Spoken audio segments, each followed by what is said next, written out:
Here is Jeff, the host of the Gridiron.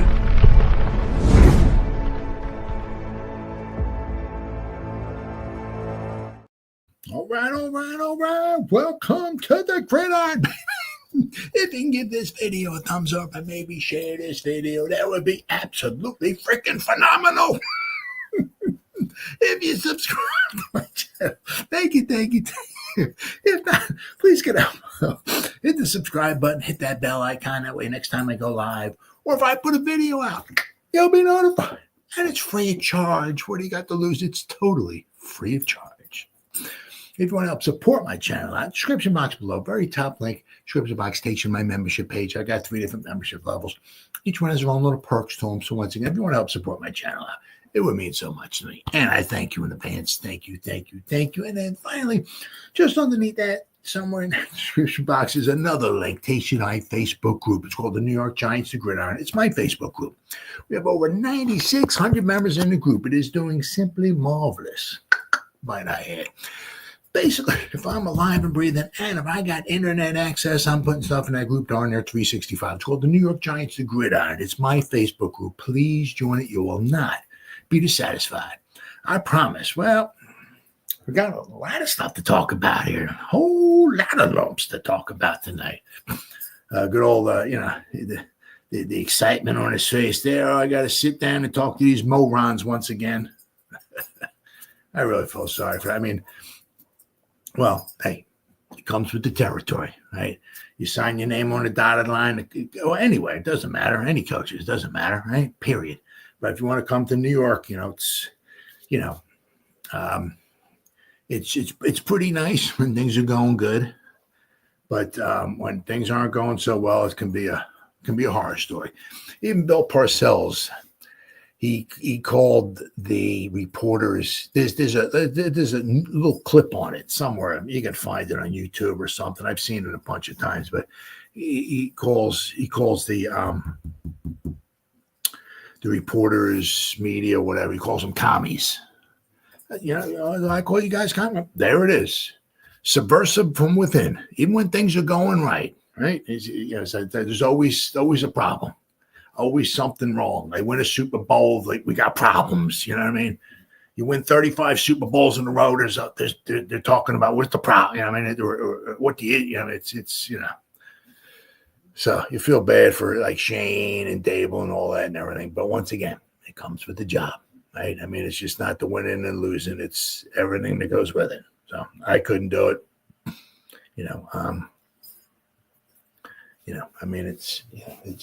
It's a very rewarding, job and career and all that stuff and everything. But boy, I'll tell you what, working 23 and a half hours a day. Nope, not happening. God bless him.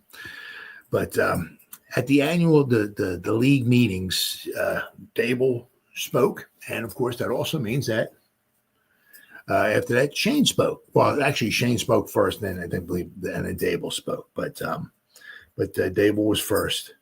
So the guys rattled them off a whole bunch of questions here. So this one is from Ed Valentine, Big Blue View. 4 takeaways from Bran Daboll. Talking about the play call and Travis Hunter, of course, Shedeur Sanders, and all of that and everything. So the New York Giants head coach Bran Daboll said Tuesday at the NFL's owners meeting that he is not ready to make a decision on whether or not he will call offensive plays again in 2025 season. Play call, we'll make that decision as we go into the preseason and training camp, Daboll said. Whatever it is, once we get to that point that I feel is going to be in the best of the football team, whatever that ends up being, the end product, I'm going to probably delete it.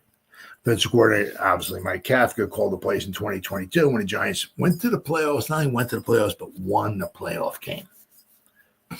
And so then he called the plays in 2023 when the Giants were 30th in the NFL in points scored and fell to a 6-11 record. Then Daboll took over, and we went from a 6-11, and then we wound up winning half of that.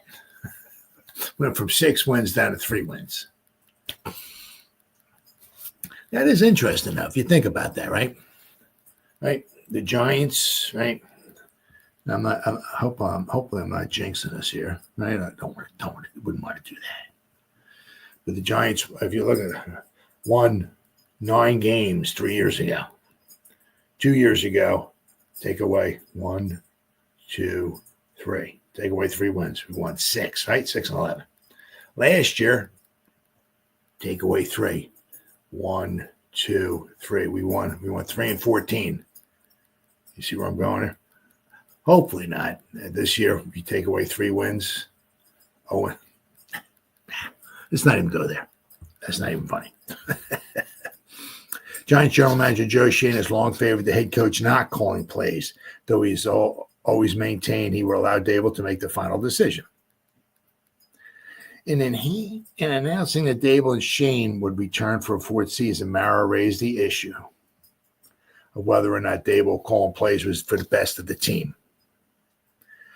I talked to him Friday about that. Do you really believe that it's in our best interest for you to continue calling plays? I said, I'm not going to demand that you do one thing or the other, but are you better off letting somebody else call the plays? Mara said at the time.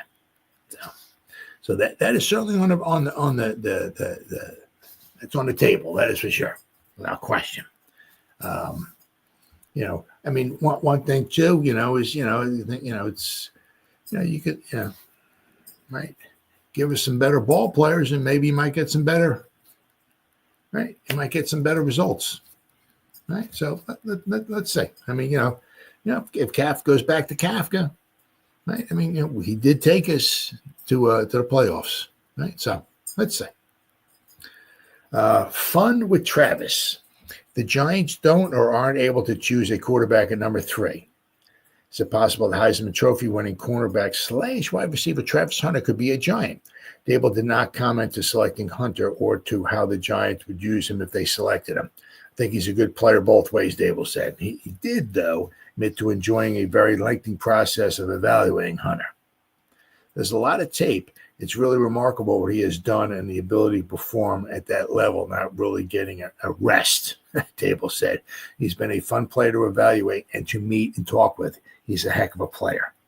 So, and of course, so obviously he didn't want to, obviously tip his hand. Obviously he probably doesn't probably even have a real good idea or indication where he would want to play him at either, if they were to draft him.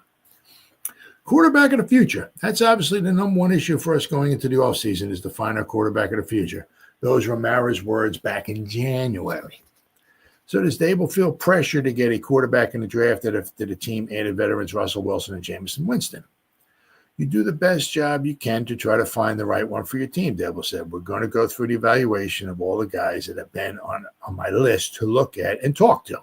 Daboll added that everything's got to fall in line, though, to get the quarterback you want. You just can't take a quarterback because he's a quarterback. Well, it's the second round.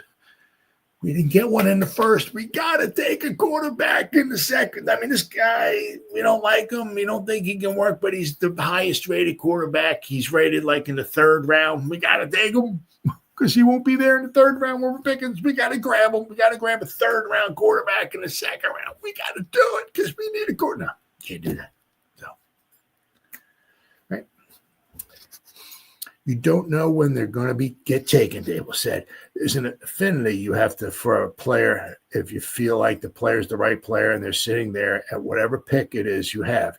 Is it a reach? Is it not a reach? I'm not going to get into that. It's how you feel about the player and does that player match where you want to take them. You can't reach, right? Did his eyes bleed? Oh, yeah. He watched a lot of tape. Before the Giants signed Wilson, Daboll watched every play of Wilson's 13-year career. Did a lot of work on him, Daboll said. He makes good decisions with the football. He's athletic. He's a little bit older, so maybe not athletic as he was in 2013 or 2014 when he first started coming into the league, obviously. But certainly his ability to use his legs, extend plays, create explosive plays. Daboll also called Wilson a phenomenal deep ball thrower. But he watched every pass of Russell Wilson's career when evaluating his fit for the Giants. I believe it was like over 7,500 pass attempts. So that was a lot. All right, so now we got some takeaways here. Takeaways from the Daboll, Coach Daboll at the annual league meeting. This is from Dan Solomon. So just some, one thing Daboll did talk about was about 40% of the roster at this point is different. So the one nice thing though is that they did bring up, okay, whoops, okay, slide that back over there. There you go. All right, here we go. Whoa, Ray J. Man's in the house. What's up, brother? But one thing they did bring up when they were talking to him, I mean, because if you think about it, right, on the offense, right, think about it, right, offense. We got everybody but the quarterback from last year. We got Tracy, we got Wandale, we got Jalen Hyatt, we brought Darius back. We got Malik Neighbors. We got Theo Johnson. We got Illuminor. We got GVR. Figure we're going to be talking about Evan Neal a little farther down our program here tonight for your whining and dining pleasure, right? So we got GVR, Illuminor, maybe Evan Neal, Michael Schmitz, Runyon Jr., and Andrew Thomas. The whole offense is back, except the quarterback, right? Hey. 10 out of 11. Of course, once again, the most important position in all of sports, right? Is not the same one from last year, but we have 10 out of 11. Then you go to the other side of the ball, right? I mean, we brought in a bunch of D linemen. Okay, so you're not sure if Nacho is starting or if somebody's or if they're going to let him go, maybe. But as far as starters, right? I mean, we got, Sexy, we got Burns, we got Kayvon, we got Micah McFadden, we got Okereke, right? We got we have one different safety, and we're gonna have like one different cornerback, right? I mean, yeah. So out of the starting 22, right? Pretty much about 8. That's I mean, I don't even know. Maybe if they don't take a defensive tackle. I hope they do, but if maybe Nacho's the starter, I don't know, right? But I mean, if he's the starter, that means we lost one cornerback, right? And so we're gonna be putting the Dabo in there, right? But that's an upgrade. And then we lost Pinnock, but we got Holland. That's an upgrade, right? So I mean, you look at the 22. We got at least 18 guys coming back out of the 22. That's pretty good, right? That's really, really good. That was one thing to talk about. But Daboll also said about 40% of the roster is new. And that's just the way it is every year.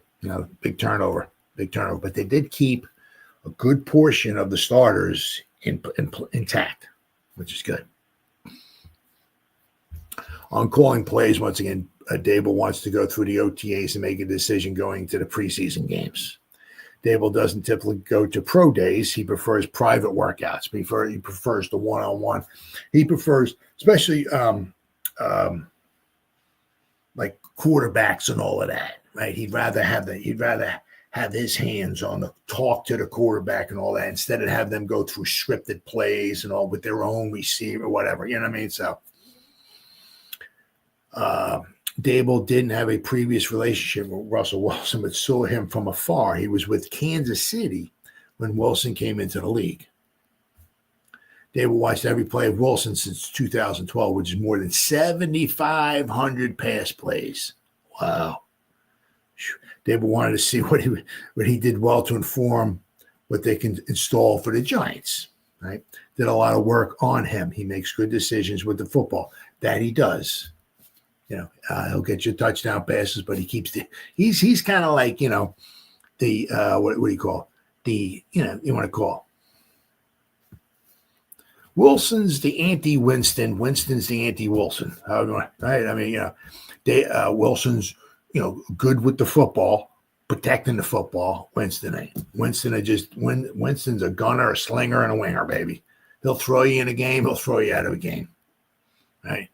But Wilson is good at protecting the football. So he said Wilson's a phenomenal deep ball thrower. which is very good, right? Right now, the Giants have 3 quarterbacks in the room.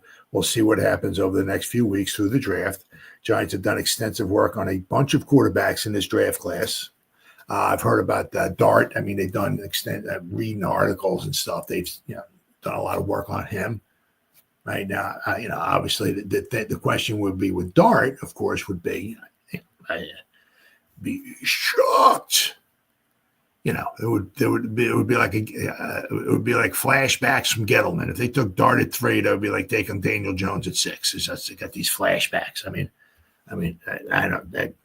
they might as well just sell the team, just sell it, move. Well, they did sell part of it. Actually, they sold 10% of it. But just sell it, fold up, and if they pick Dart at 3. I mean, the question is he won't be there in the second round. So do they think that much of him if they pass on a quarterback at 3? If there's a quarterback to be taken at 3, do they think that much of him to trade back into like number 20 in front of the Steelers? Do they think that much of him? We'll have to wait and see.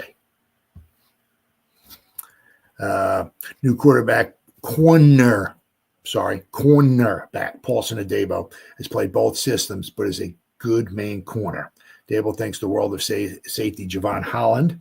Since he was coming out of college, he's an instinctive player and crafty veteran. He can call different spots in the back and is a good leader.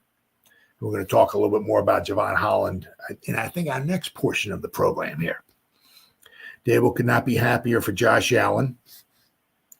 You're doing work all the way up till the draft in terms of evaluating prospects at all positions. You've got to weed through what you hear and trust your meetings with the players. The face of a franchise is a quarterback, and it's not an easy position to evaluate. It's not an easy position to coach. It's not an easy position to play. You do the best job you can, try to find the right one for your team. Everything has to fall in line to get the quarterback you want in terms of whether something is or whether it's not a reach. It's more about how you feel about the player and does that player match where you want to take him. On having big personalities in the quarterback room and possibly adding another, I think it's important to let the players be the players and show their personalities. I want them to be themselves. Daboll reiterated what Shane said about Wilson being with the 1s and Winston with the 2s when the Giants get on the field for spring football. Daboll said it takes a long time to evaluate Heisman Trophy winner and two-way player Travis Hunter. There's a lot of tape. It's really remarkable what he's done and his ability to perform at that level, not really getting a rest. He's been a fun player to evaluate and to meet with and talk with.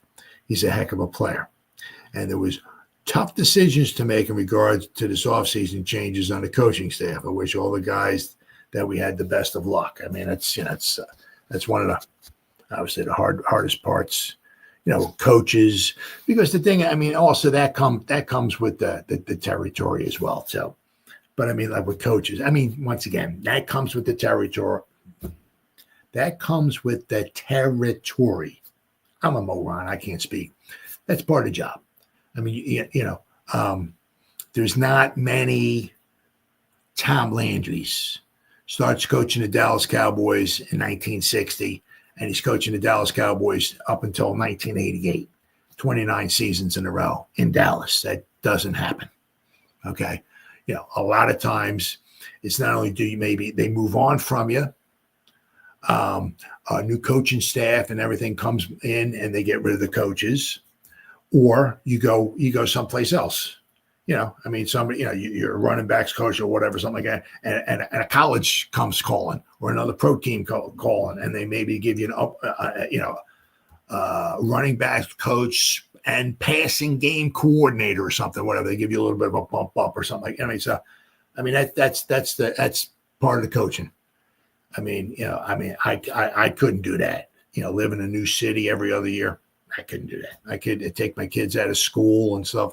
I couldn't do that. I'd have a hard time doing that, but it's part of being a coach. It all comes with the territory. So of course they were all trying to get as much information out of Daboll as they could. But of course, since Daboll spoke, well, of course that means that hey, Joe Shane had to speak, and he spoke He spoke to, I believe it was, I guess, the day before.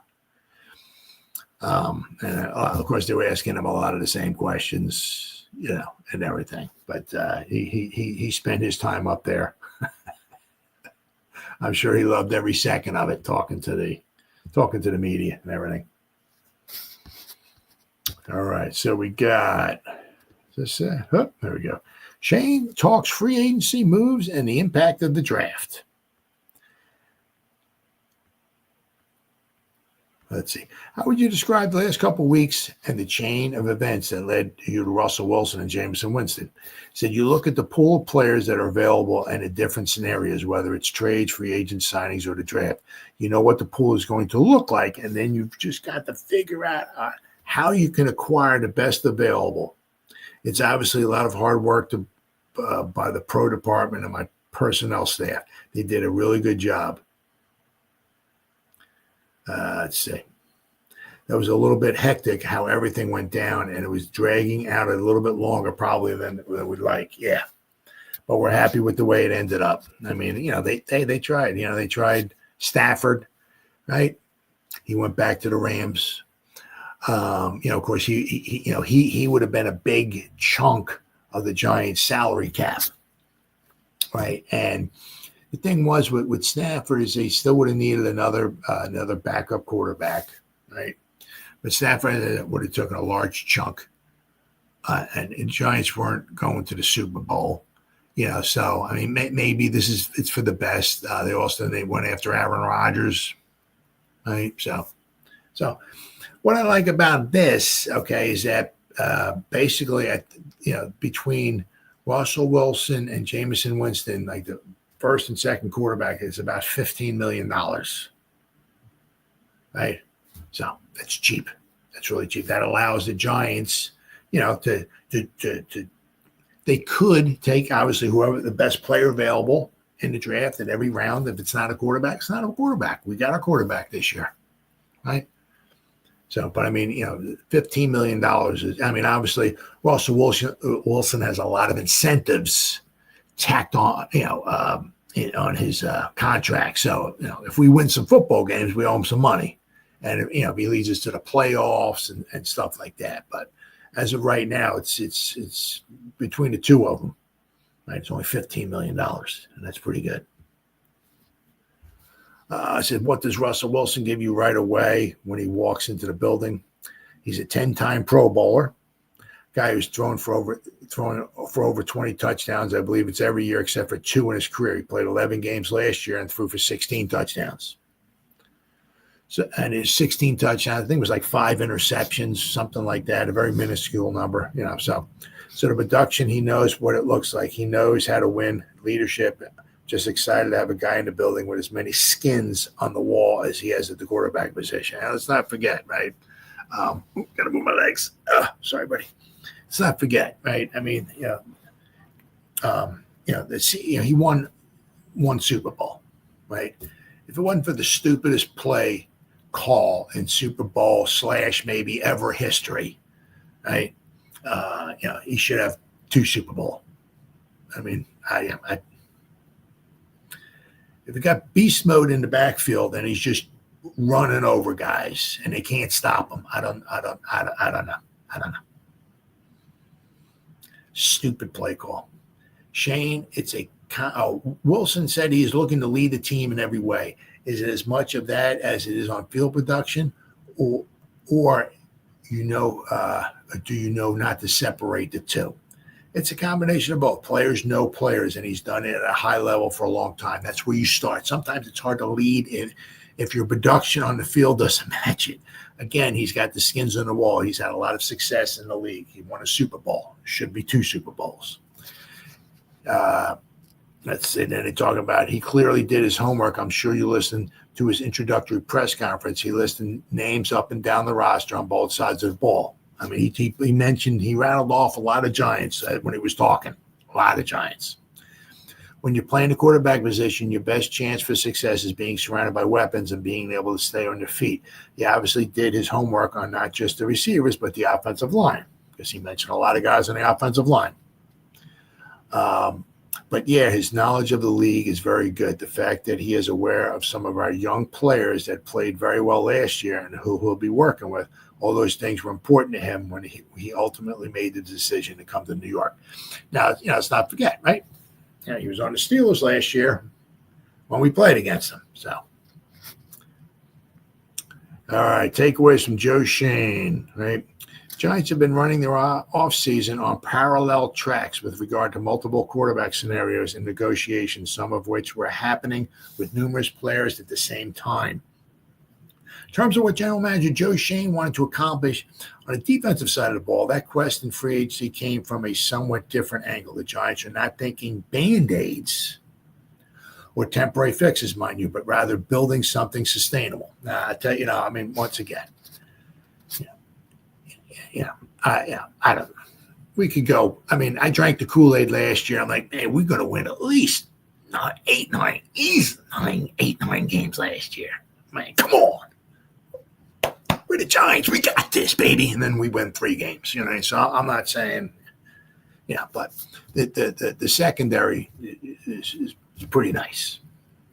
Pretty nice. Newman and Holland, 2 very good safeties, right? He drafted Phillips, 3rd round. The guy can stay healthy.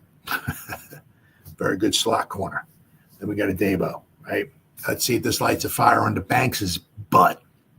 If it doesn't, right, we could have a win-win, whatever. If you want to call it, right? If Hunter falls / and we take him at pick 3, because if Banks don't work out, well, guess what? I guess we have Mr. Hunter. There you go. You can be the other cornerback, right?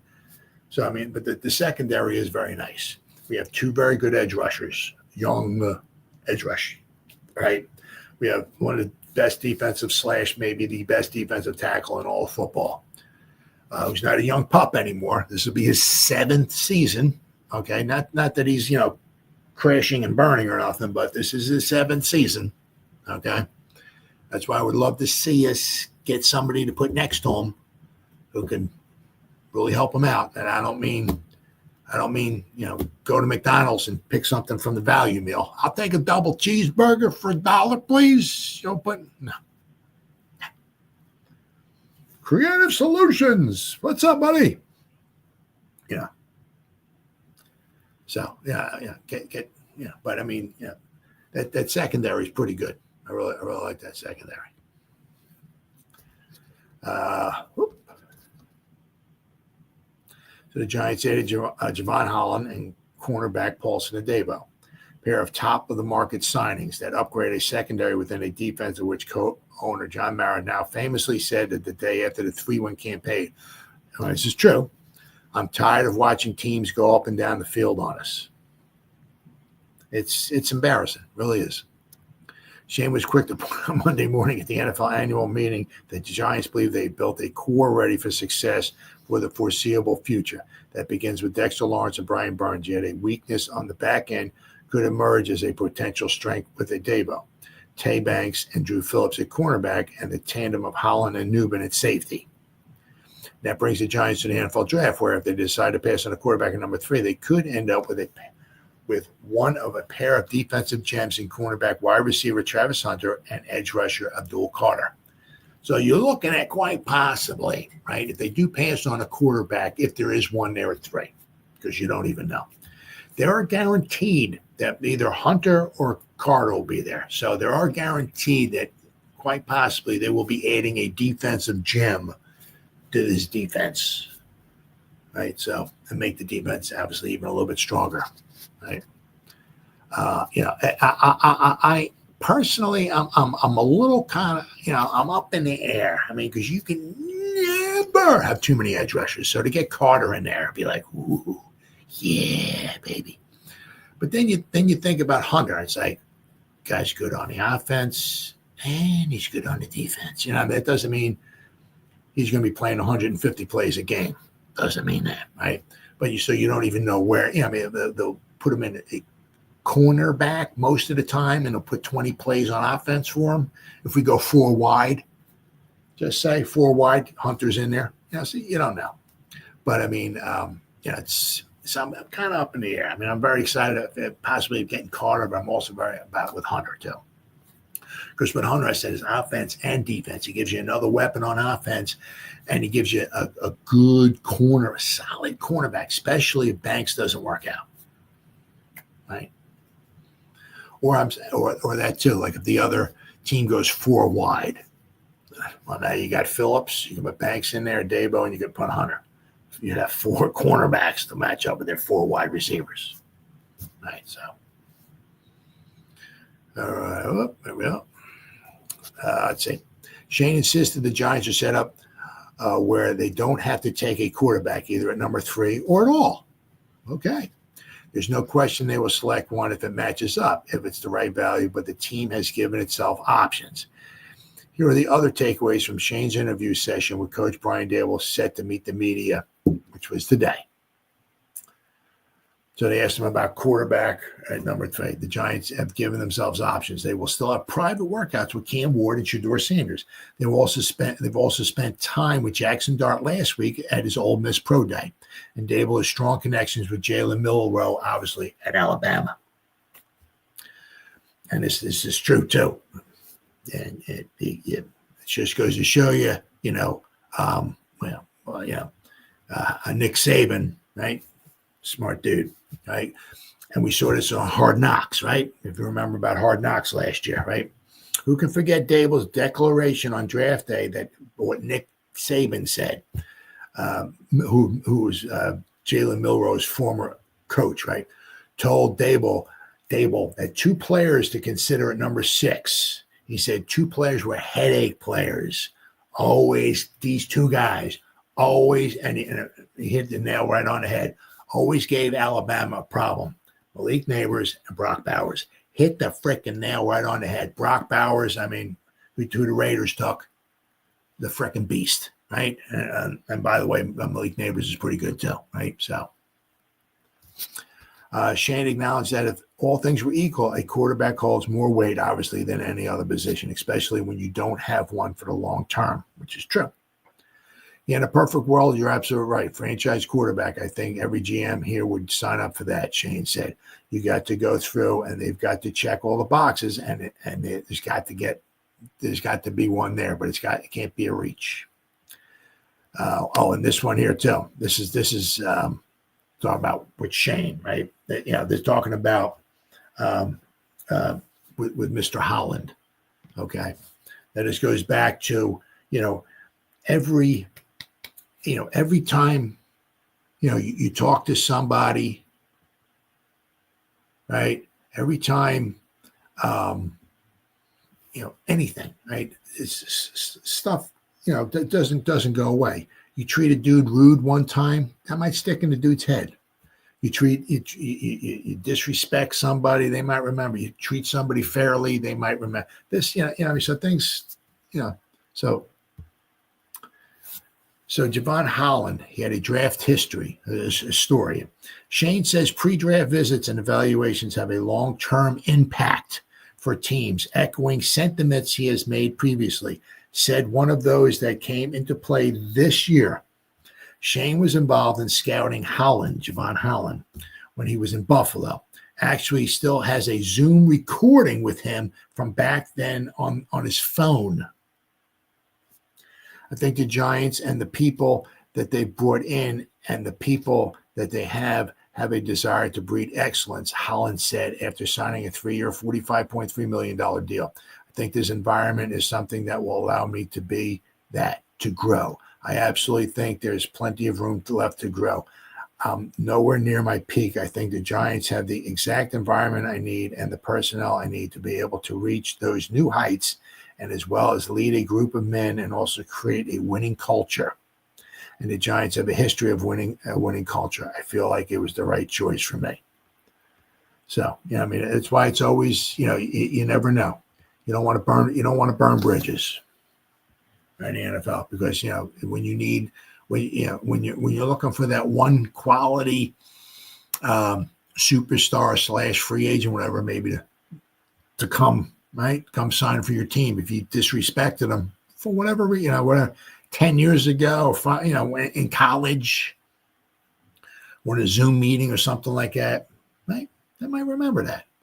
But if you showed them some kindness and respect and all and everything, they might remember that, right? So but all things to consider, I think Shane's done a very good job so far with this defense. I said we're want us to get. We're going to talk about tackles a little bit later in our program here, all right? But I feel bad for those guys.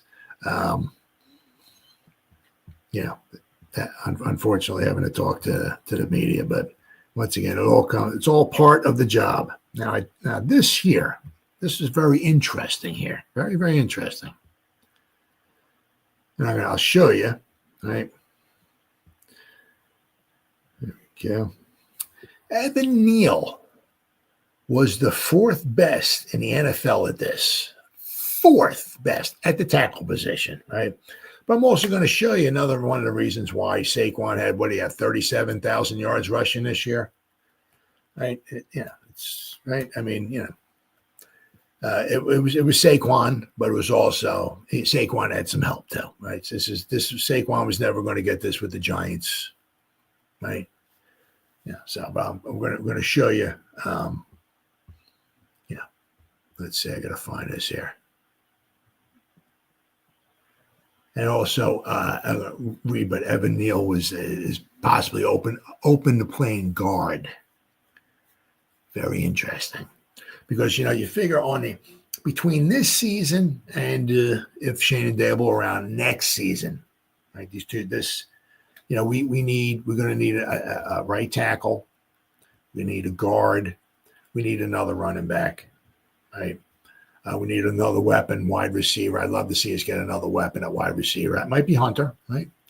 I'd love to see us get we need a quarterback. I'd love to see us get we'll have to see how Theo Johnson, right? But, we'll have to see how Theo Johnson does this season, right? Does he keep going up? And we'll have to see what does Bellinger do? Is he still kind of going down, and is he going to be the forgotten man?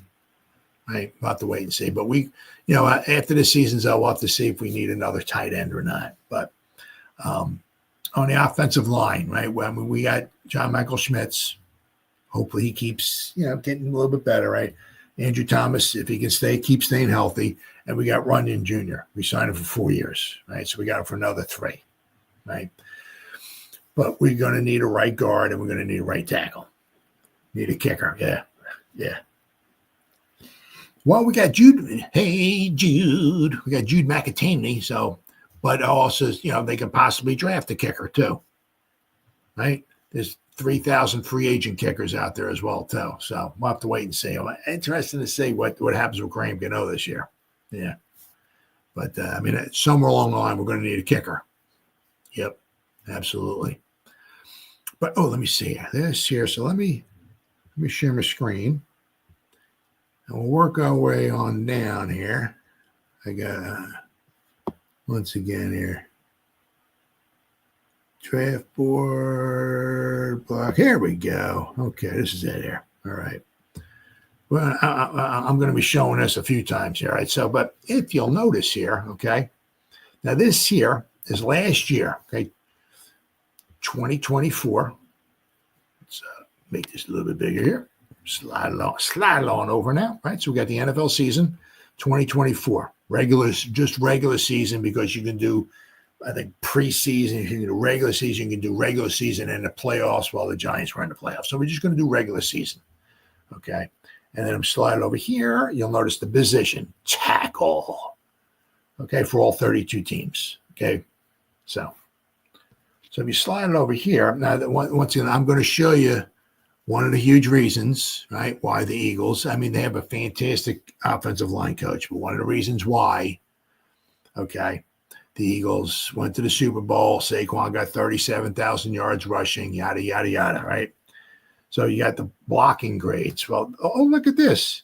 Jordan Mailata, who got injured, though, right? Let's see, what team does he play for? He's the number 1 graded tackle. What team does he play for? The Eagles. So the number 1. Let's go down here. What is it? Number 7? Oh, yeah. Look, lucky number 7. Lane Johnson. What team does he play for? Oh, let's see. I don't know. Oh, it's the Eagles. So the Eagles have 2 of the top 7 tackles. Right? Lane Johnson hasn't given up a sack since Jesus Christ walked the earth. Jordan Mailata was even better. Jordan Mailata, offensive grade, is almost a freaking 96. Are you kidding me? A 96. I think he's like a rugby player or something like that. I think he's like 9.5 feet tall. And they got him from, I don't know, Australia or something like that, rugby or whatever, something like that. And they, with their very good offensive line coach, Jeff Stoutland, I believe his name is, he turned him into possibly the best tackle in football, the left tackle. All right, so once again, 2 of the top 7 tackles graded by PFF are on the Eagles. Wonder why they went to the Super Bowl, huh? But anyway, meanwhile, back at the ranch, we're talking about Evan Neal. So that's number 1. So let's go way down the chart here. Go down to, let's see, number 73. Oh, number 73. Evan Neal is a 73 third ranked tackle by PFF. But I said he was the 4th best. So something, whatever. So what's going on there?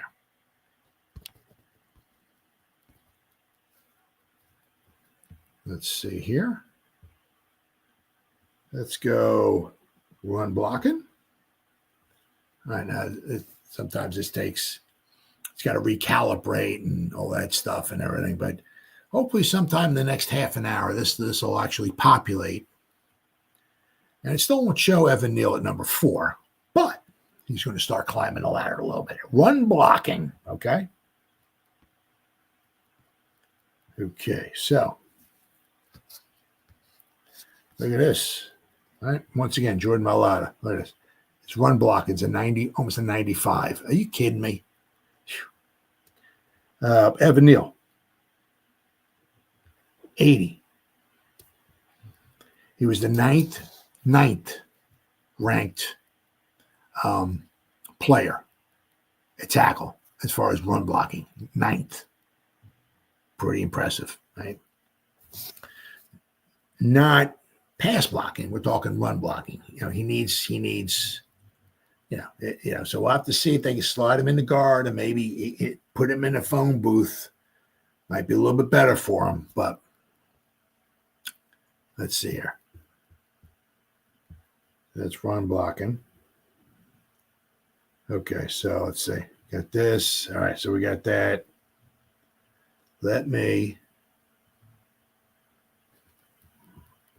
Okay, here we go. Where we at here? Okay.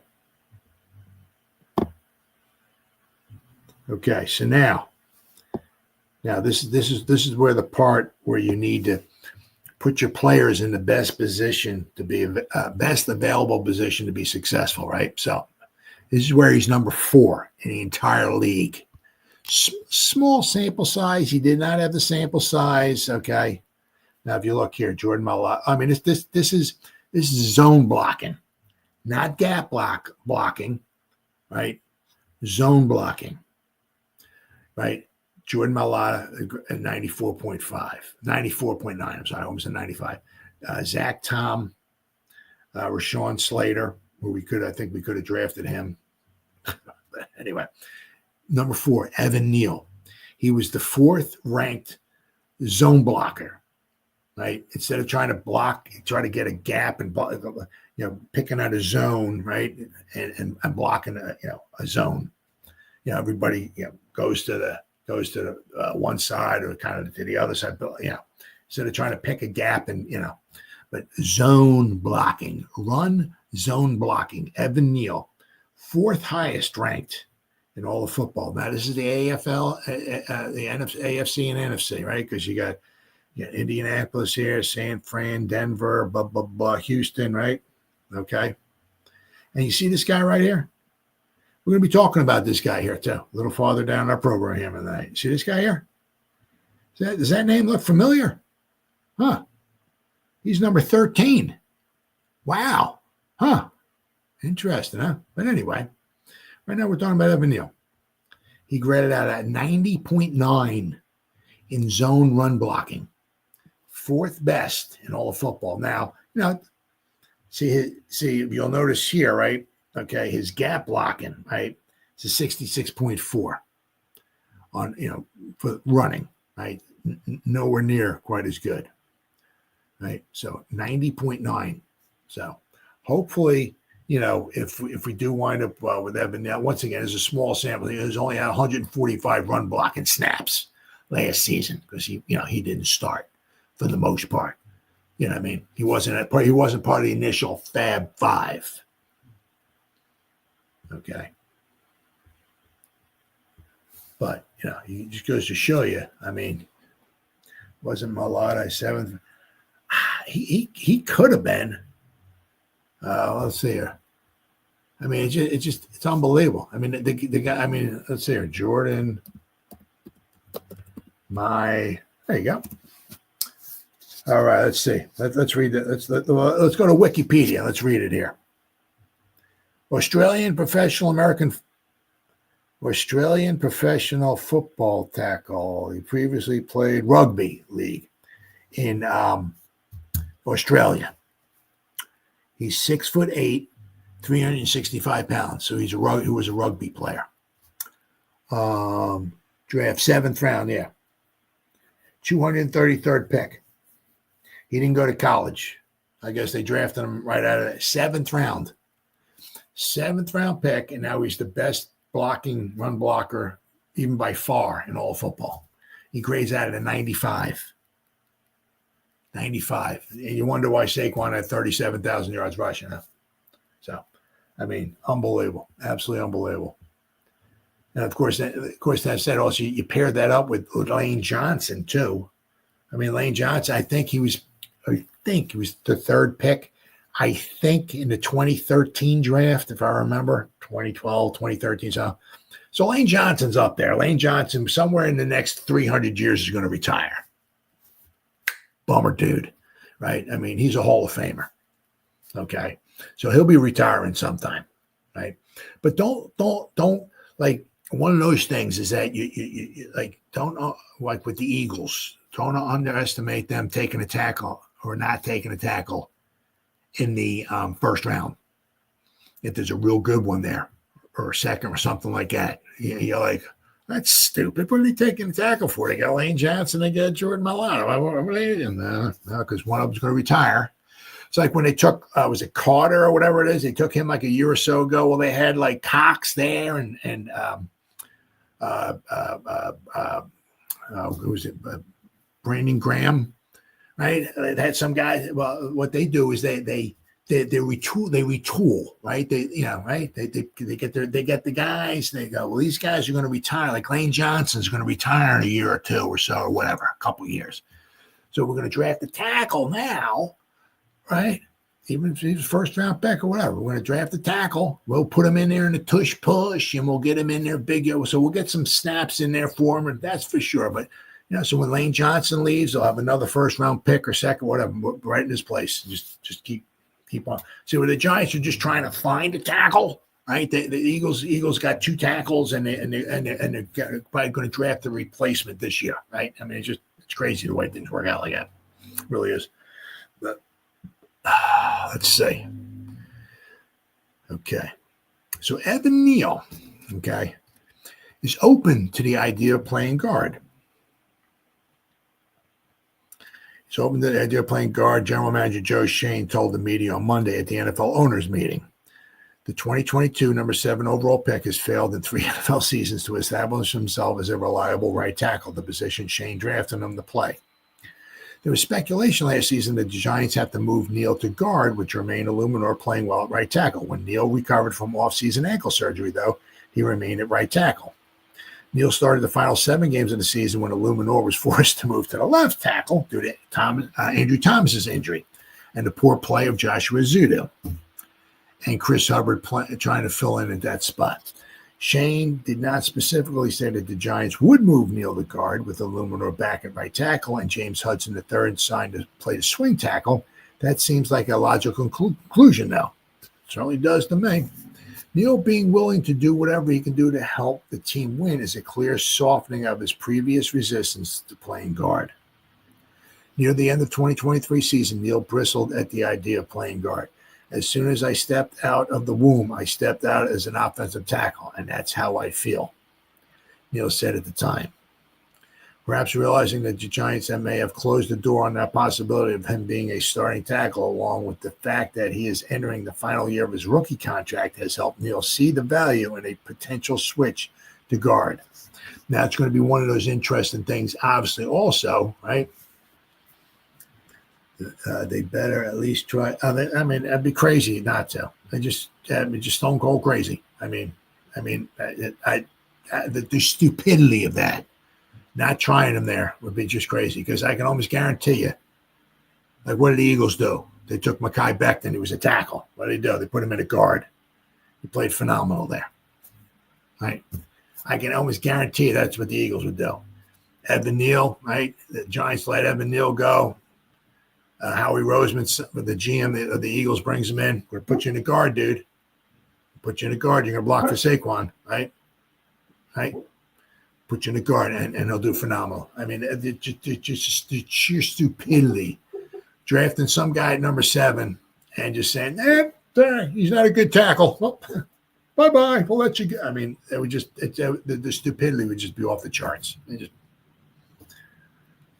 The best guard in football. Oh yeah, he'll be like a Hall of Famer. So with another team, and we're going to talk about Mr. Parrott in a little bit here, a little farther down our program here.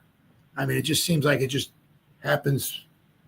If the Giants draft you, and I'm surprised Marcus McKeithen's not like a Hall of Famer. I don't even know where he's at, but yeah, I mean, but at least he's open to playing guard. I mean, the Giants have a hole.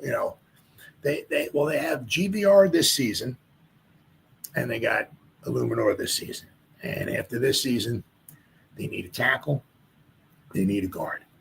It's going to be very interesting to see, because within the next couple months, Giants have to declare if they're going to pick up, because we got 2 guys, right? They're going to pick up Kayvon's 5th-year option for the 2026 season, and they're going to pick up the 5th-year option for Evan Neal for the 2026 season.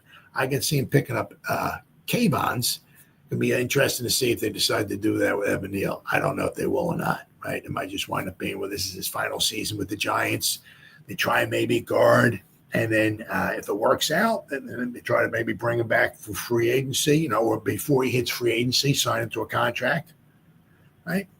I said it would only make sense to me. I mean, if you can get a guy who's very good at run block, I mean, a guy grades out an 80, right? I mean, his problem was his pass protection. A lot of it was, being out in the space, right? Having guys dodge, dive, dip, duck, and dodge. The 5 Ds of dodgeball. Just dodging right around you, ducking, dipping, ducking. I mean, if he has a hard time with that, I mean, he's, 6'7", like 340, 350. I mean, so he's tall, right? So he's going to be like mano a mano with like somebody like a Sexy Dexy or whatever. Well, Sexy Dexy doesn't dodge, dive, dip, duck, he doesn't do any of that stuff. He just comes right at you, right? So if you can get Evan Neal more in a phone booth, right, he might do better. I mean, I don't know. Because remember Eric Flowers, he finally, I don't remember what they were called. If they were called the Washington football, the WFTs, the WTFs, the Washington Commanders, or the Washington Redskins when he was with them. But they finally, I think they were the team, I think. It was either them or Miami. Finally started playing him at guard, and he did pretty good. He didn't do too bad at guard. He wasn't worth the number 9 pick in the draft. No. But when they started putting him in a guard, he didn't do too bad. Right? He's a big mountain of a man. He didn't do too bad. So, I mean, it might be the same thing with Evan Neal. Let's not forget. I mean, if Evan Neal can be decent at guard, I mean, he's young. Right? So, I mean, that was just the stupidity would just be just off the charts if they never try him at guard. Another one of the things, and this is also like a recurring theme here with the New York Football Giants here, is, obviously bringing back some guys, from last year, which is cool. A lot of these cheap guys, okay? Well, one of the recurring themes with a lot of these guys, right? This guy, he can give you some depth. He's not going to be a Lawrence Taylor, Harry Carson, Carl Banks ain't gonna be none of those guys, right? But one thing he does have in common with a lot of the other guys that they've been bringing back on the cheap is his special teams play. Now let me share the screen here. He played a little bit last year on where we at here? Oh, there we go. No, okay, this is special teams. Now I'll show you. He played a little bit on defense last year, a little bit. Obviously, his best grade on defense last season was the final game of the season was against the Eagles, but the Eagles had their 39th string team in there, so you can't really go by that. But if we look here, it's bigger. Boom. All right, there's that big handsome smile. Is okay. So we got the 2024 season, right? And this is special teams though. Right, this is special teams grades, but it'll also show you special teams for all of his years. Now, I didn't realize he was 29. I thought he was a little bit younger than that, but I mean, he's been around for a few years, right? He was with Green Bay, and then he was at New Orleans and Jacksonville in 2022, and then New Orleans, 2023. And then last year was with the Giants. But look at special teams, 76.8. A lot of the guys that bring him back. Now, I don't get me wrong. I am not Mr. Special Teams. I don't watch the film. I don't have time for that. Right? That's why I go PFF. They gave me some kind of a ballpark estimation on how he does. But after every game, or shall I say, after every Giants loss, right? This is my. I've been doing this for 4 years, so 3 seasons I've been doing the Giants, right? So after each, usually on a Monday after the Giants game, I'll go to PFF and I'll do their offensive grades or defensive grades or special teams and their team grades, right? But one thing I do notice is that, like, a lot of times, like a ballpark normal kind of grade, right, for special teams is a 60. Now, a lot of guys get 60s. Unless you do really, really bad, you get a 50 or something like that. But a 60 is about average. A lot of the guys the Giants are bringing back are in the 70s, 70 or above, and that's very good. You get a special teams grade in the 70s, that's very, very good. And once again, here, this is no exception, right? What Mr. Summers did. Now look here, right? Now look, I mean, he's played a lot of special teams, right? His first season with Green Bay, 350 special teams snaps, 59.7. Okay, that was his worst ever. But the second year at Green Bay, 366 special team snaps, 72.8, which is very good. 2021, 270 snaps, 65.8. But then you'll notice his next 3 seasons, all right, he started, getting better and better and better, right? More and more experience and knowledge and all that stuff and everything, right? 2022 with New Orleans and Jacksonville, only 105 special team snaps, but he graded at 72.9. 2023 with New Orleans, 301, graded at 73.5. And last season with the Giants, 270 special team snaps. The only one he didn't play on was field goal kick, right? But everything else he played on. 76.8. Very, very good. Okay. Now, he had a couple games.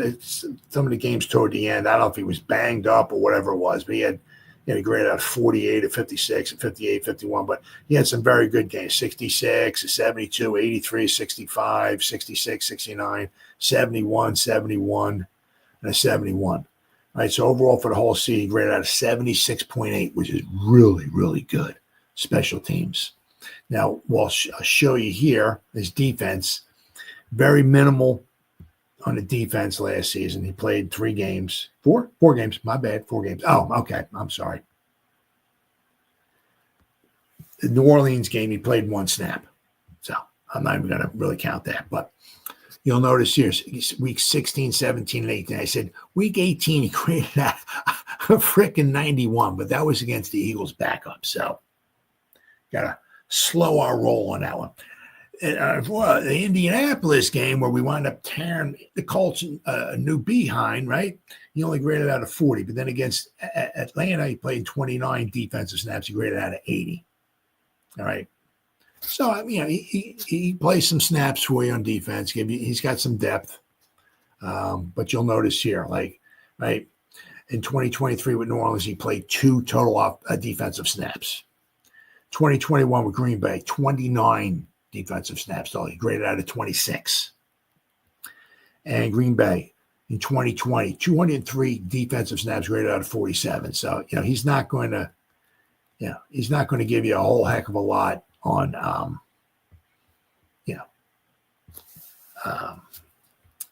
defense. I mean, if he can play, he'll give you some depth, he'll give you some snaps, but don't expect another Carl Banks at him. Okay, but special teams, which is huge, you'll notice that a recurring theme. A lot of the Giants that players the Giants are bringing back, you're kind of like, who's this guy? Who's that guy? Who? Yeah, what? Huh? They're very good on special teams. So the Giants added another depth piece on Monday when they announced that backup linebacker special teamer Ty Summers was re-signing with the Giants. Now, once again, he's going to be part of the 90-man roster. Does not mean he's going to be making the final 53. He might be on the practice squad. He may not even. I hope he does, but he may not even make the team at all. You don't know, right? Summers, who's 29, played 16 games at 2 end-of-the-season starts on defense for the Giants last season. A core special teamer who played 272 special team snaps, or I guess 66% of the special team snaps last season. Summers ended the year with 29 tackles, second most of his 6-year career. Summers spent 3 seasons with the Packers after being drafted in the 7th round. And he also has been with Jacksonville and the Saints.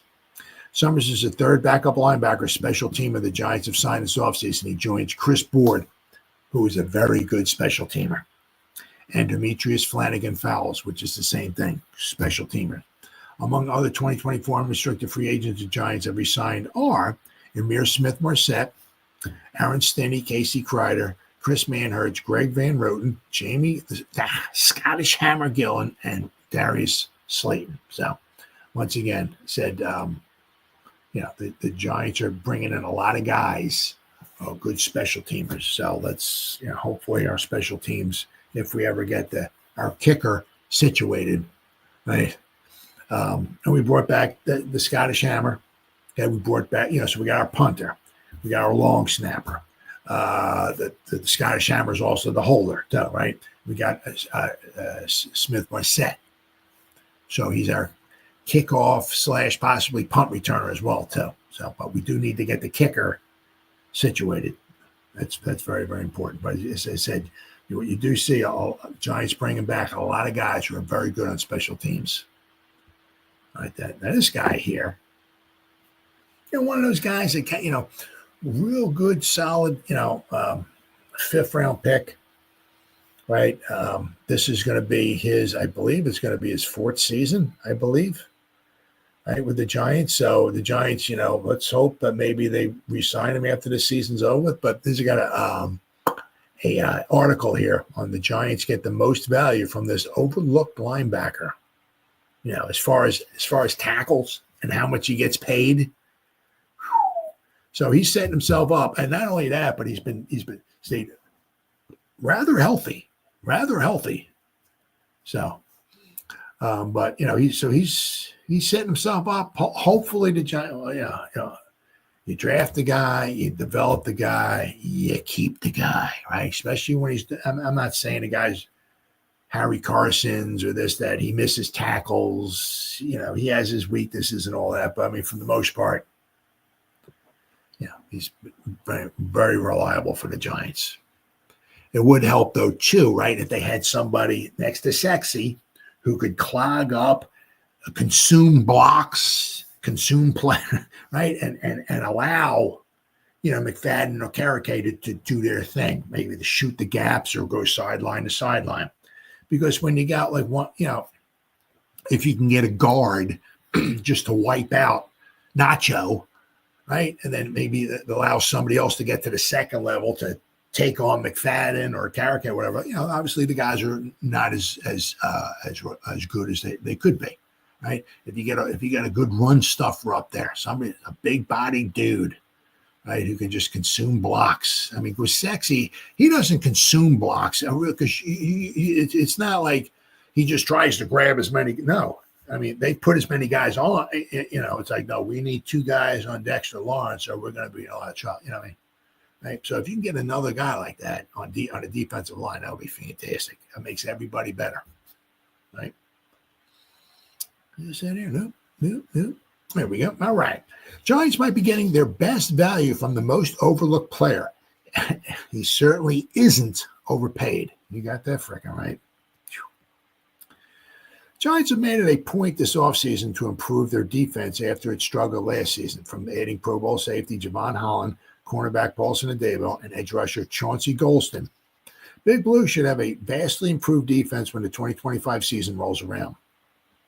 Those additions will undoubtedly go nicely with the likes of Kayvon, Brian Burns, Dexter Lawrence, who are already proving to be elite pass rushers. While Burns and Lawrence already got their big paydays, Kayvon may be next if he strings together a productive and healthy 2025 campaign. But with the third-year edge rusher expected to be the next player to get a hefty contract from Joe Schoen and company, this fellow linebacker, who's not talked about as much, deserves equal treatment. Is linebacker Micah McFadden the Giants' most underpaid player heading into free agency next season? In an article from Bleacher Report, Brad Gagnon, listed linebacker Mike McFadden as the Giants' most underpaid player following what he calls peak 2025 free agency. The 25-year-old was drafted by New York in the 5th round of the 2022 NFL draft and has panned out very well in the NFL thus far. Malik Neighbors is obviously dramatically underpaid based on his magnificent rookie season, but he still makes solid money as a top 10 pick, though. Absolutely true. Instead, we'll go with a steady starting linebacker coming off back-to-back triple-digit tackle seasons, who is finishing up a rookie contract with his average per year is just about $1 million a year. $1 million a year, and he's back-to-back triple tackle seasons. Throughout his 3 years in the NFL, McFadden has strung together a solid run. Despite just 6 career sacks, McFadden is coming off perhaps his best NFL season, recording a career-high 3 sacks along with its career-best 107 total tackles. And yet he hasn't been talked about much on the Giants' defense that already features a stacked and talented pass rush led by aforementioned Kayvon, Burnsy, and Sexy Dexy. Bobby Okereke's presence also naturally cuts into McFadden's production, but you could argue that breaking out despite that makes McFadden's efforts even more impressive. Some might consider it cheating to put rookie contracts on the list. But regardless, McFadden is blowing his $1 million contract out of the water. You got that right. Remains to be seen whether McFadden will receive a new contract from the Giants next offseason, but he is certainly the most underpaid player on the squad. Well, once again, I can't stand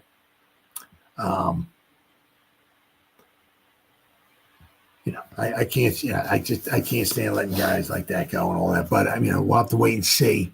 Hopefully, he does stick around, unless the Giants want to, trying to draft and replace the guy. But he's been very reliable. He stayed relatively healthy. I mean, once again, is he all pro? And no, I mean, he has issues. I mean, it's quite a times he misses tackles and. He has some issues, but I mean, 5th round, guy's making like $1 million a year, and he's getting 100 tackles for you. Let's see here. All right, Micah McFadden. All right, here we go. Pro Football Reference. Gotta love it. All right. Okay, so in his rookie season. He played all 17. He started 7 games. He had 59 tackles. Only started 7 games, though. Then, of course, let's see. In 2023, he played in 16, started 14 games. He had 101 tackles. Last season, he only played in and started 14, so he missed 3 games for injury. but he played 14 games. So he missed 3 games. He still wound up with 107 tackles. He had 3 sacks, 1 fumble recovery, 1 forced fumble, and 1 pass defense. So 107 tackles in only 14 games. So that would, I don't know what that guy is, what? 14, yeah, almost 8 tackles, 7, 8 tackles a game. So if he played all 17 games, he would have had probably at least another 20 tackles. He would have had 125 to 100. If he played every game last season, if he did not get injured, he would have had about 125 to 130 tackles. And he's making $1 million a year. Now, I mean, once again, he's been relatively healthy. He's only missed 4 games. Rookie season, he played in all 17. I don't know if he was the only rookie, his rookie season to play in all 17 games. I think it was. Might have been him. He was the only rookie on the Giants playing all 17 games. But 2023, he missed 1 game, and last season he missed 3. So very, very reliable, right? As I said, I mean, he's just sort of, the dude, considering, he missed 3 games. He still had 107 tackles. I mean, that's not bad. That ain't bad at all. All right, now we got here. Let's go a little bit here. Got a bunch of things here to talk about quickly here. Now, this is something that, I would love for the Giants. I mean, if they get like Hunter in the first round, let's hit this in the second round, right? I mean, that way Hunter, or Carter. Yeah, I don't care. Let's hit this in the second round. I don't want to go and, well, we'll take a defensive tackle in the 5th round, and that'll give us some more. No, and let's hit this right on the head. Let's get somebody right next to Sexy, right? And let's get this done, man. I'm gonna go. Let's see here. Yeah, I mean, obviously, I don't know if we're gonna go Graham in the first round. Probably not, unless the Giants were to trade back. I did a video on it because there was an article on that. So I did a video on that. I think the last time I spoke, which was a couple of days ago, the Giants were to trade back a few spots or something like that. Maybe if Graham was there. It's interesting, though. I'll tell you what, the Michigan, I'll tell you what, Winkmeister, let me tell you what. He's got a cornerback and he's got 2 tackles, who are like really high up there. He coached some really good defensive players in Michigan. Holy cow. Let me, got to get this here. Is this the draft board? Okay, here we go, right here. All right. So this is where I would really like the Giants to hit it. Now, the thing is, the guy in the thumbnail is Kenneth Grant. Now, obviously, according to PFF anyway. Oops, sorry, buddy. Sorry, pal. My buddy Randy said my feet. Sometimes I got to move my feet and I want to hit them a little bit. Sorry, pal. I'm sorry. The guy in the thumbnail. See, these are the top 2 interior defensive linemen in the draft, according to PFF. That's all I'm going by, right? Or both of Michigan. Look, right. Graham is the 4th ranked player, right? And Grant is the 17th. The 2 best interior defensive linemen, both from Michigan. Wink had some good players. And then, of course, they had Johnson, their cornerback. He's up there, too. He had some really good defensive players to play with. So, quite possibly, if the Giants stay put at 3, Graham, probably not going to be taken. And by the time the Giants pick in the 2nd round, Grant will be off the board. All right. So, and I think I was reading with Grant, is that he's kind of like an over the nose tackle. Grant brings a rare combination of quickness and size to the nose tackle position. Well, we got Sexy Dexy there.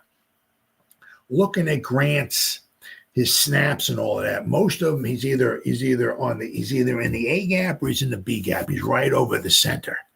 Well, the Giants, they got Sexy over the center, and then you would need like a 3 technique, right? which apparently Grant is not. Doesn't seem like it anyway. So you haven't, Grant, if they didn't draft him, okay. But then there are some other guys now, according to PFF, Walter Nolan here from Ole Miss. He's the 23rd ranked player. But you got to realize, too, is that, the 23rd ranked player, but, there's going to be some quarterbacks taken in front of him, which might push him down the board a little bit. All right. He graded out at 88.9. He was the 8th ranked out of 895 interior defensive linemen. He was the ranked number 8 in the whole country. 6'3", 305 pounds. He isn't the most polished interior defender, but he might be among the most physically gifted. If he continues to grow in his pre-snap plans and hand usage, he can be an impactful, versatile defensive tackle with a high floor due to his strength in run defense. So, that might be somebody to keep an eye on. Same thing here with Harmon, pick number 30, right? Or not pick 30. He's ranked number 30 according to PFF. Okay. He graded at 83.9. He was the 22nd ranked interior defensive lineman. He's 6'5", 310. Harmon has just 1 year of notable production, but that season showcased a player with a high football IQ, consistent competitiveness, and NFL-level quickness. He can be an effective 3 technique is what the Giants need. 3 technique defensive lineman for an even front, which that's what the Giants need. So then you got this guy here who is ranked, right? Look, graded out at a 90.1. Okay, but once again, he's from Toledo. Got to keep that in mind there. Okay. But he was the number 3 ranked interior defensive lineman in all of college football past season. 6'4", 310 pounds. All right. PFF has him their 32nd ranked player coming out. All right. The Giants picked 34th. Picked the second pick in the second round. Pick number 34. Alexander was lightly recruited and was a late bloomer in college, will be 25 in his rookie season. But his measurables and strength are NFL caliber. He is a contributing NFL defensive lineman at worst due to his strength profile, with starting caliber impact potential in odd and even fronts. And there's a bunch of guys. Look, the defensive tackle class, this is a good one. Look, right?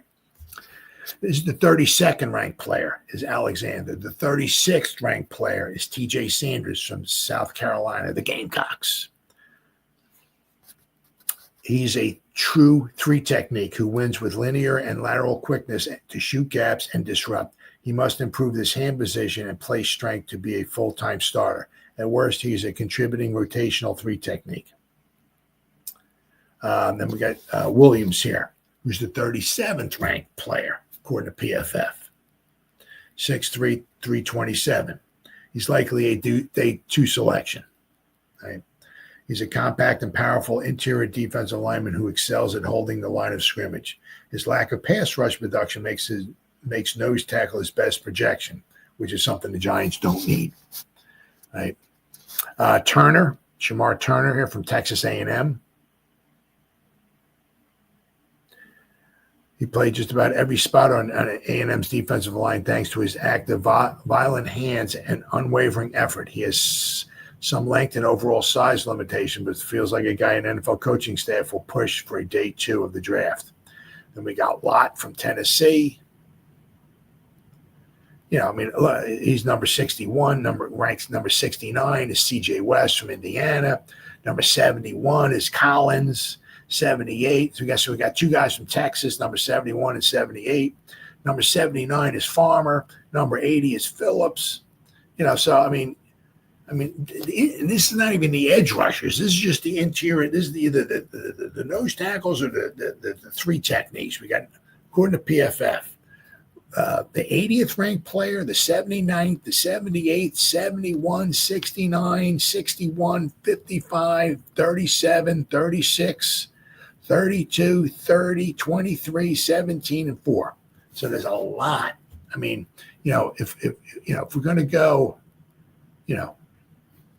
defensive tackle, this is a good class for that. Especially, I mean, I said the first round, no. I mean, because unless we slide back, we trade with somebody, and we were to slide back a little bit, right? Maybe we take Graham. I'd be all for that. I mean, guy's supposed to be really, really good, but I wouldn't want to take Graham if Carter's there or if Hunter's there. You got to take the guy who's going to have the more impact, and that would be Carter and Hunter, unless the Giants maybe take a quarterback, right? So there's a couple of tackles that'll be gone in the first round, but if there's somebody there, obviously you can't reach, but if there's somebody there who's a good 3 technique, right? Somebody can play over like a guard instead of, because we got sexy over the center, right? We really don't need, so we need somebody, who's not a nose tackle, right? But if there's somebody there who's really good, well, I tell you, I would love for the Giants to take somebody like in the second round, no later than the third round. Because usually by the time you get to the fourth round, don't get me wrong. I mean, there's been some good players, don't get me wrong, taken in the fourth round and all that done. But usually, right, if you do your homework and you draft well and all, usually the better players are taken in the first and second round, right? I mean, you're going to draft somebody in the fifth and sixth round and put him next to Sexy and think he's going to be an all-pro or nothing. Usually that's probably not going to happen.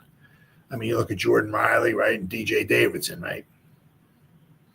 Right. So I would love, especially why Dexter Lawrence is up here, right? And his game isn't really falling off, right? He's up here playing at his best, right? Let's get somebody right next to him that can really solidify that, get that defensive line, solidify it, because it all starts in the trenches, right? Whether it's on the offensive line or whether it's on the defensive line, it all starts in the trenches. And, I said the Giants have an opportunity to draft a good interior defensive lineman, man. I'm all for it. All for it. Now, this guy here, of course, now you got your top tight end prospects in the draft. Now, this guy here, obviously we took, right? I mean, Theo Johnson, right? Last year, right? Now this guy here, we're not taking him. Obviously we'd have to slide back and take him. Let me share my screen here. Let's see if I can find this here. Okay, see, is this it? Yep. All right, there we go. Is that it? Yep. And look here, too. I mean, Michigan, my God, look at the players that they had. I mean, it's crazy. Right? The second-ranked tight end they had, Loveland, right? As I said, I mean, this guy looks like he was the second. He graded out a 91.3 from Penn State, Tyler Warren. He's the second-ranked tight end, according to PFF, ranking-wise in all of football. Second, the 91.3. But you'll notice each year, right, he got better. He was a 61, then he went up to a 70, then he went up to a 91.3. Warren is a do-everything tight end who any coach would love to put into their offense. He isn't a twitchy or flexible athlete who can unlock the whole route tree, but his versatility is incredible value in the run and pass game. He is worthy of a first-round selection. Then you got Colston Loveland. I mean, obviously you also notice, too, all of these tight ends are 6'4" and above. Big, tall guys. Colston Loveland, as I said, once again here, I would not mind, I don't know, obviously, what the Giants have in store for Bellinger. If, he's still a rookie and all that stuff and everything, but, he really didn't seem like he was going to, he started off his rookie season going pretty good. And then, then he was just kind of like leveling off and, I don't know what they have in store for him. Right. But we did bring Manhurts back, right? We got Dulcich, I believe. We got Bellinger, right? We got Theo Johnson. So, I mean, we're not drafting a tight end in the first round or a second round, not like that. But this would be nice to have. I mean, if we can find somewhere along the line, obviously maybe not this year, but maybe next year or something, get a real good maybe receiving threat tight end. But there are a lot, some good tight ends here too. Now, once again, I said, Loveland, who's 6'5", 245. They got him as the 25th ranked player according to PFF. He was the 5th highest ranked tight end in all of college football with an 85.9. Loveland lacks the density to play as an inline tight end consistently in the NFL, but he brings plenty of value as a tall, long pass catcher with natural hands and crisp routes to line up as a big slot or X receiver. He also has some versatility to play attached to the line of scrimmage in certain situations. Then you got Arroyo from the U, 6'4", 245. Let's say Arroyo is a receiving tight end through and through who can line up as a wingback and in the slot. An NFL team hoping for a consistent blocker will be disappointed, though. If given a chance to show off his all-around athleticism, he can be a contributor as a big slot type. Then we got Mason Taylor from LSU, 6'5", 255. Taylor is a young and could be growing into his talent and, more importantly, his strength. In his current form, he is a tight end 2/3 candidate, more of a move tight end detached from the line of scrimmage as a receiver. But if he gets stronger, he can be a more versatile and consistent contributor. Then you got Terrence Ferguson, 6'5", 255 from Oregon. He's a nice receiving tight end with the length to play some inline snaps as the lower run blocking impact marks indicate that an NFL team won't want to use him much in that way. His true values are receiving and a tight end too.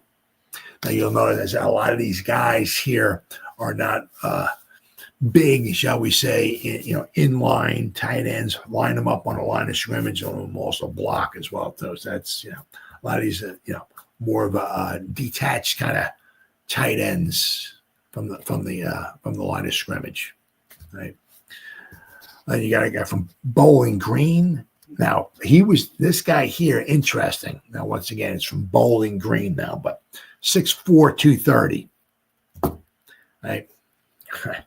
But once again, it was just Bowling Green. But Fannin, I believe it's Harold Fannin Jr., graded at 95.9. He was the number 1 graded tight end in all of college football. But once again, it was from Bowling Green, right?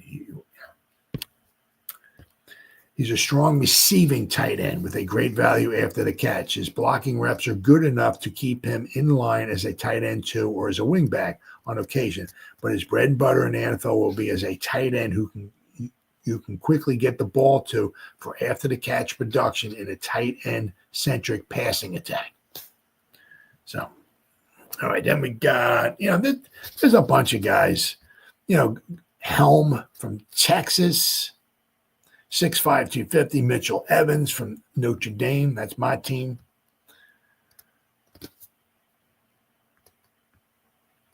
Urasek from Georgia, 6'4", 245. Brenningstool. Interesting. 6'6", 240 from Clemson. Jackson Hawes from Georgia Tech, 6'5", 260. Fidone the second, 6'6", 255 from Nebraska. So in the top 200, right? 1, 2, 3, 4, 5, 6, 7, 8, 9, 10, 11, 12, 13, 14. 14 guys, right? But you also notice in the top, see, this is where, the Giants, if they were going to pick up maybe another tight end, I'm not sure, because I said they have quite a bit on the roster. Okay, that they do. This is also, I believe, going to be Bellinger's final season with the Giants, because it was his rookie season, right? So if the Giants were going to go for a tight end, I could see him somewhere along the line, maybe next season, right? Because 2022 was Bellinger's rookie season. Then we had the Waller season, right? And then last season we had Theo Johnson with Bellinger. So this is going to be Bellinger's final season with the Giants. Do they bring him back or not? We'll have to wait and see. That's going to be interesting to see. But why possibly the Giants might be. I would like to see us get maybe somebody who can be a another receiving threat. Maybe somebody who can detach from the line of scrimmage, right, as a real good receiving threat. Maybe that's something we could, the Giants could maybe go out after maybe next season. Like I said, because we have some tight ends. I'm not overly thrilled with the tight end room, but I said we got Bellinger for one more season. Don't know if we're going to re-sign him in the offseason. Don't know what they have planned in store for him. I mean, last year he was, wasn't a big time contributor last season. So we'll have to wait and see what they do at Warren. But this with Bellinger, sorry. But this season, you'll notice right here, I mean, in the top 55 prospects, according to PFF, only 2 of them are tight ends. This is not a tight end. I think it was last year. I think the tight end class was really, really good. Or was it 2 years ago? Maybe it was. There was one of them. There was a bunch of really good receiving tight ends. This is not the. I mean, some good ones, but they're not ranked that high. So, like at the top, as I said, the top 55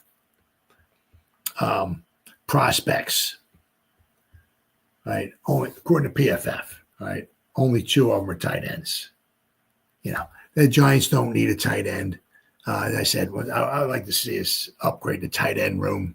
Obviously, I said, don't know what Bellinger's going to wind up doing. We'll have to wait and see what they're going to plans are for Bellinger going forward. Don't know. But this is Bellinger's final season with the Giants. Will they re-sign him for next season? Don't know. But once again, we'll have to wait and see. But it's not a phenomenal. I mean, unless you take the guy Warren, right? If you take him, right, it's good. You got yourself something special. But after that, it's not a fantastic tight end class like it is like a defensive or maybe a tackle class, good tackle class, good interior defensive lineman class, good edge rushing class. There's some some good players there. But as far as tight ends, not a super spectacular class for that. That's for sure. As I said, the Giants don't really need a tight end, this year. They got, maybe next year.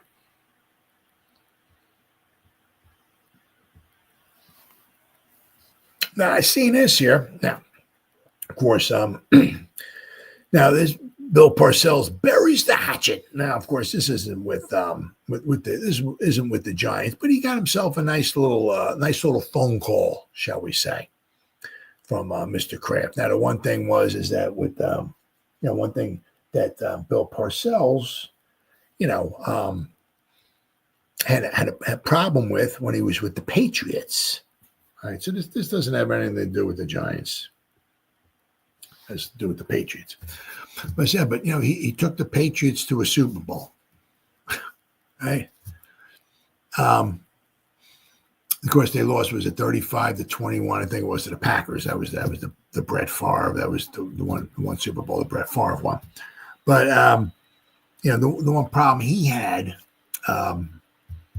Parcells had, was when he was the Patriots. One of the things he said was with Robert Kraft. He had an issue with that. Was he's like, which is kind of, in a way, it's kind of funny, because the issue that Bill Parcells had with the Patriots is not the issue that Bill Belichick had with the. Bill Belichick was the coach. He was the GM, right? He signed the players. He brought them in and all that stuff. And Bill Parcells was not able to do that. Bill Parcells said with the Patriots, the issue he had, he said, if you want me to make the food, at least you let me, I should be able to shop for the groceries, right? And he had a hard time. What he wanted to do was bring in his own players. He had an idea, like the guy with the 2 Super Bowls with the Giants and 1 Super Bowl. The guy knows what he's done. He's pretty good. Newsflash, Bill Parcells is pretty good. He took the Patriots to the Super Bowl. He's pretty good. He knows what he knows what he's doing. He knows a lot more about sending the team to the Super Bowl than you do, Robert Kraft or whoever the heck the GM was, right? You might want to let him shop for the groceries. He knows how to build a winning Super Bowl team, right? But that was the issue he had. He was always like button heads I guess I want to bring this guy in, and maybe they wouldn't let him, didn't want him to, whatever the case was. I don't know. But they always had issues. Always had issues there. But he got a nice little phone call there. Right? Giants legend Bill Parcells buries the hatchet with longtime adversary. The feud between former Giants head coach Bill Parcells and New England Patriots owner Robert Kraft appears to be over, with Parcells set to receive a prestigious honor. According to Mass Live's Karen, I don't know what her last name is, Parcells will be inducted into the Patriots Hall of Fame this season. Parcells' absence from the Patriots Hall of Fame had been noticeable. He spent 2 stints with the Patriots, first as a linebacker coach in 1980 before becoming the Giants' defensive coordinator in 1981. He later returned to the Patriots as their head coach in 1993 and held the position for 4 seasons. He finished with a 34-30 record and led the Patriots to the Super Bowl 31, where they lost to the Green Bay Packers 35-21. The news came as a surprise to Parcells. He just got on the phone, told me what he was going to do, Parcells told this woman on Tuesday. We had a very pleasant conversation. I told him I appreciated it very much. I'm humbled and very appreciative. I like New England. I had 2 tours of duty there. I like being there very much. It's a special place.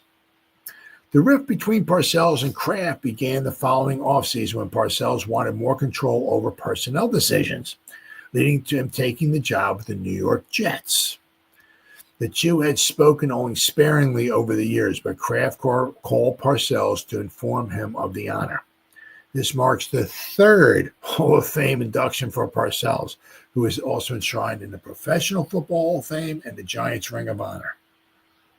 Now, I mean, if you look, Parcells, took over a crappy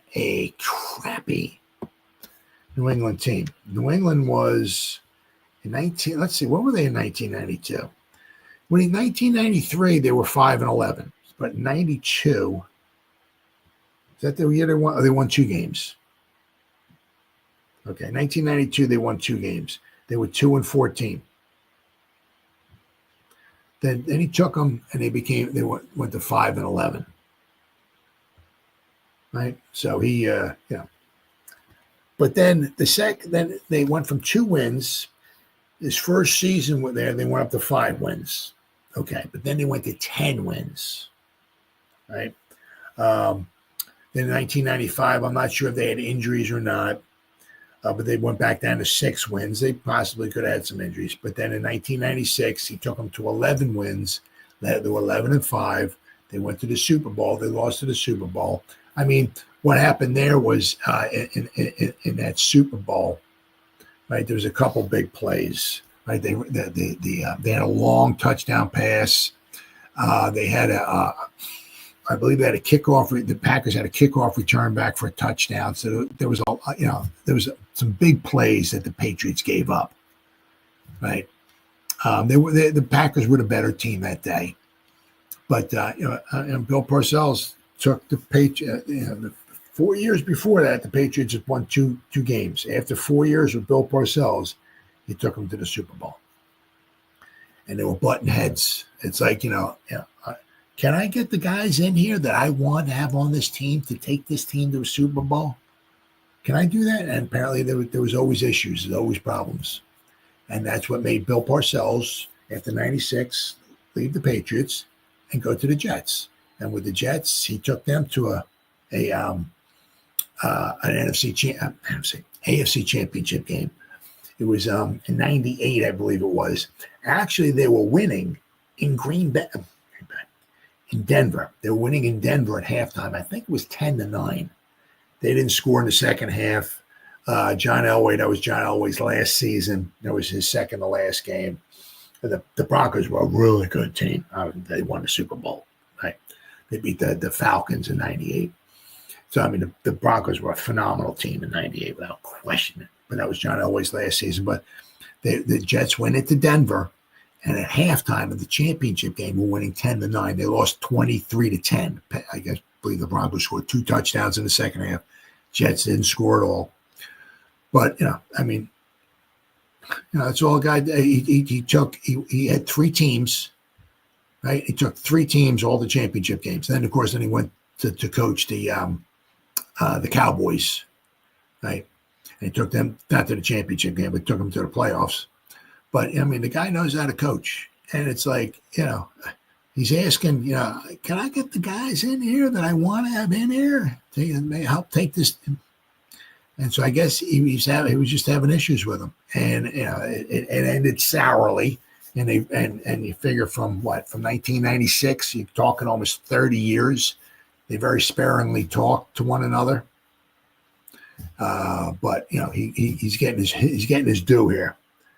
Take another playmaker like Travis Hunter. So quarterback. Draft Derek Harmon or Kenneth Grant to solidify the defensive unit. Oh, they got to draft somebody. Oh, absolutely. I'll tell you what, boy, if they took Hunter, I would love that.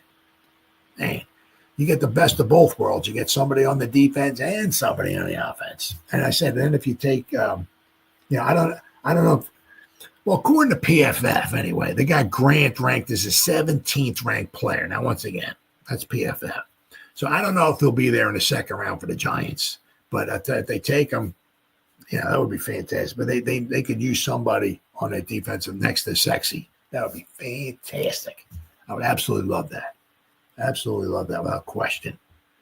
But I said, but what I would absolutely love would be if they can get somebody in there, at number 3, either Carter or Hunter. And then it's in the second round, man. If they could take somebody on the defensive line, that'd be fantastic. Unless they're falling in love with one of these other quarterbacks. If one of them's there. So we'll have to wait and see. Yeah. But only Daboll and Shane know. Yeah, we can guess all we want. We can listen to Mel Kiper talk all he wants. It don't matter what they say. Only whatever Daboll and Shane think up here, that's what's going to wind up happening. But I said that the thing is with Parcells is, at least he's getting his just due. He took him to a Super Bowl, right? I mean, the guy's a phenomenal coach. So that was a very, very, very nice thing. Plus, also Bill Parcells is getting up there in age too. He's not going to be around a heck of a lot longer. So it's nice. It's nice that the Patriots honored him while he's still alive. That was very, very good of him. And then finally,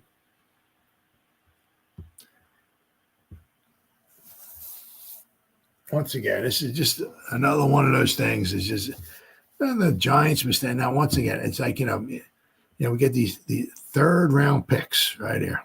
It's just, it's just you draft the guy, you develop the guy, you keep the guy. And we draft them, we don't develop them, whatever, and then we just let them go, and they go wind up signing with somebody else. And not only that, but Mr. Parrott here, right? He re-signed with the Broncos. They signed him to a 2-year. They signed him to a 1-year deal this past offseason. And then they're like, hey, this guy's not too bad. Thank you, Giants. Thanks. They signed to a 2-year deal. Let me see here. I got it right. Is this it? Broncos re-signed tackle Matt Parrott to a 2-year contract. Broncos are bringing back a veteran tackle. Denver re-signed tackle Matt Parrott to a 2-year contract, the team announced. Parrott played 191 offensive snaps and appeared in all 17 games, including a pair of starts for the Broncos in 2024. He also played 18% of the Broncos' special team snaps. He saw extensive actions in Week 5 and 6 as he played 37 snaps in a win over the Raiders before starting a Week 6 contest against the Chargers and playing every snap. The 2023 third-round pick, another third-round pick by the Giants. Just let him go. Spent the first 4 seasons of his career with the Giants, for whom he played in 43 games and made 7 starts. Parrott is the 4th player to re-sign with the Broncos. We got another one here. This one here. They re-signed Parrott, 6'7", 318 pounds, entered the NFL as a 3rd-round pick out of UConn for the Giants in 2020. He only started 7 games in 4 years with the Giants before leaving in free agency last season. I mean, the Giants could have brought him back, but unbelievable. Parrott was also a key contributor on special teams, with the Broncos playing 87 snaps in the kicking game last fall. He helped Denver shore up its field goal protection after a block kick cost the team a win against the Chiefs. Parrott is now set to return for the 2025 campaign, and he will likely continue playing on special teams while providing offensive tackle depth behind Garrett Bowles and Mike McGlinchey. We are tracking all the team's free agency, but what I wanted to show you here, right, once again, is, one of things that just, it's unbelievable. I mean, I could do this, like Will Hernandez, and you could just almost go on and on and on. It's like we drafted a guy in the 3rd round. 4 years. Get out of here. All right, let's see here. I got here.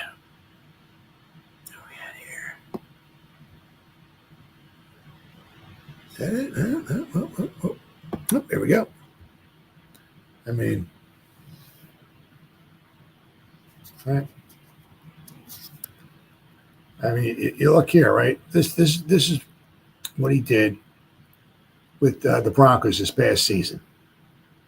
Okay. Now, right? This is special teams. Nope, this is blocking. Okay, this is blocking. Okay. So he played 190 total snaps. Not a lot, right? But look at his grade, 67.4. His, I believe it's run blocking. Yeah, his run blocking is a 62. His pass blocking, 69.8. So his pass block was almost a 70. His overall grade, only 190 snaps, so it's not a huge sample, but 190 snaps, 67.4. Now we go here with the Giants. I mean, look at his grade. His rookie season, right, wasn't too bad, 69.7. All right. Then we put him in 2021 at 421 snaps. Now, he always had issues with injuries. That was a big thing there, right? He graded out a 63. But then once, it could have been the offense we brought in just did not bring out maybe the best in Parrott. Tough to say. But his last 2 seasons with the Giants were the first 2 Daboll seasons, right? 2022 and 2023. He had 117 snaps in 2022 on offense, right? He graded out 49. Then his last season with the Giants, 133 snaps. He graded out a 42.9. Now, his first season with the Broncos, he goes from a 42.9 up to a 67.4. He goes up like 25 points in one season. Once again, just absolutely phenomenal. I mean, and once again, I don't know what he cost them. Just to be honest with you, the Broncos. I mean, if he was like backing up as a backup tackle or something like this, once again, he didn't play a lot of snaps, so he couldn't have been a starting tackle. So he couldn't have cost them too much. And it's the same thing. They re-signed him to another 2-year deal. I don't know what the terms are. But once again, if he's a backup tackle, they're not paying him $8 million a year. So it wasn't very expensive. But it just goes to show you, once again, has happened time and time again, and it happens with other teams too. But it's just so annoying with the Giants. The Giants, it's like Giants is like, man, we haven't had a good offensive line since when, And then we keep drafting these guys, and then a lot of them let go, and then they go to other teams like, wow, they get over there, but they sucked over here. It's like Will Hernandez, right? He went to the Cardinals, did pretty good there. It's just unbelievable. But also another one of the contributing factors too is that it's part of a reason why the turnover of the coaches and the GMs and all it makes it very, very difficult because that was Judge and Gettleman. Right, 2020, right? But you draft 2 tackles that year, right? We took Andrew Thomas, right, and we took Parrott, 1st round and 3rd round. We thought it would be our tackles for the future. Nope. But I said, that was Judge and Gettleman, Chuck Parrott. right? So, a lot of times, so when a new regime comes in, unless you're like Andrew Thomas or something like that, you see Matt Peart there, and it's kind of like, that's not our tackle, So you don't want to let them go. But it happens so often, like with the Giants. Joshua Zudu, right? I mean, Will Hernandez. We get these guys, have them for their rookie deals, and we just let them go. It's like, time and time again. Now, I'm saying his numbers was not a huge sample size. It was only 190 snaps for Denver, but they re-signed 2 years, and he graded out close to almost the 70. Didn't do that with the Giants. Once again, I mean, some of it also you saw his last 2 seasons with the Giants were the first 2 seasons with Daboll here, and his offense and all that just may not be what was best for Peart. Maybe the Denver Broncos with Sean Payton, maybe his offense maybe brought out the best with Peart. Who knows? But once again, it's just so annoying, time and time again, when you wind up seeing, these offensive linemen, especially Giants draft them because we've drafted a lot of them. Draft them after the rookie contract's up, you let them go. They go to another team and they want to playing pretty well. And it's like, well, how come they didn't do that with the Giants? All right, guys, been 1 hour and 51 minutes. Whoever spent any time listening to me live, thank you. Or if anybody's going to spend any time watching a replay this, once again, thank you so much from the bottom of my heart. It means the world to me. As always, you guys stay safe out there and go Giants. Woo! Oh, yeah.